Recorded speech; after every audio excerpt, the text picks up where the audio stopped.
여러분, 지금 바로 만세력 앱을 켜보세요. 연, 월, 일시 4칸 아래에 적힌 지지 글자들 보이시죠? 그 중에 진이나 수를 읽다면 오늘 영상 절대 끄면 안 됩니다. 왜냐면 여러분이 느꼈던 외로움이 사실 성격 문제가 아닐 수 있기 때문입니다. 먼저 진술중이 뭔지부터 간단하게 알려드릴게요. 진술중은 말 그대로 땅끼리 쿵 하고 충돌하는 지진 같은 충입니다. 근데 이 두 땅이 성질이 완전 달라요. 진은 축축한 땅처럼 속마음, 감정, 여유를 담고 있고 술은 바싹 마른 땅처럼 현실감, 규칙, 관계의 경계선을 상징합니다. 즉, 내 속마음 진과 밖에서 요구하는 현실이 서로 제대로 안 맞아서 부딪히는 상황. 이게 바로 진술중입니다.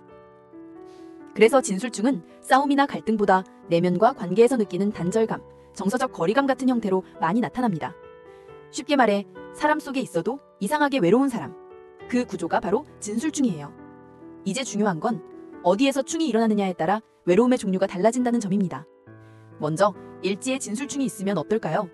일지는 결혼과 연애의 중심, 배우자궁입니다. 그래서 일지 충이 나면 결혼을 하든 연애를 하든 정서적으로 닿는 지점이 부족한 관계가 나타나기 쉽습니다.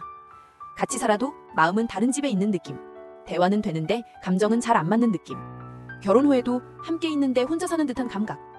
이건 성격 때문에 생긴 문제가 아니라 배우자궁의 토가 충돌해서 생기는 구조적인 현상입니다. 다음은 월지에 진술충이 있는 경우입니다. 월지는 내가 속해 있는 환경을 뜻해요. 그래서 월지 진술충이면 외로움이 이렇게 나타납니다. 가족 안에서 외로운 사람, 집이 편해야 하는데 감정적으로 편안하지 않은 사람, 직장에서 팀 안에 있어도 혼자 따로 떨어진 느낌, 사람과 부딪혀서 생기는 갈등이 아니라 같이 있는데도 연결이 잘 안 되는 느낌. 이게 바로 월지 진술충의 대표적인 외로움입니다. 그리고 시지에 진술충이 있으면 이건 외로움 중에서도 차원이 조금 다릅니다. 시지는 내면, 자식궁, 미래의 삶을 나타내는 자리거든요.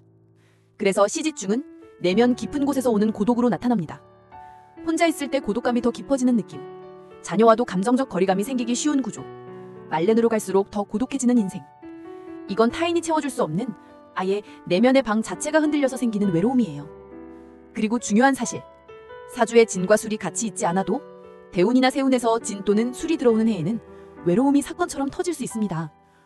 갑작스러운 이별, 가족 문제, 팀 조직에서의 단절, 예상치 못한 고립감.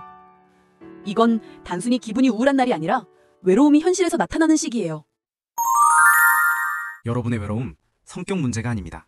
그냥 진술충이라는 구조가 만들어낸 패턴일 뿐이에요. 그래서 성격을 바꾸려 하지 말고 나에게 편한 사람과의 거리, 그리고 내가 감당할 수 있는 관계의 속도를 유지하세요. 그 순간 외로움은 문제가 아니라 내가 스스로 조절할 수 있는 에너지가 됩니다.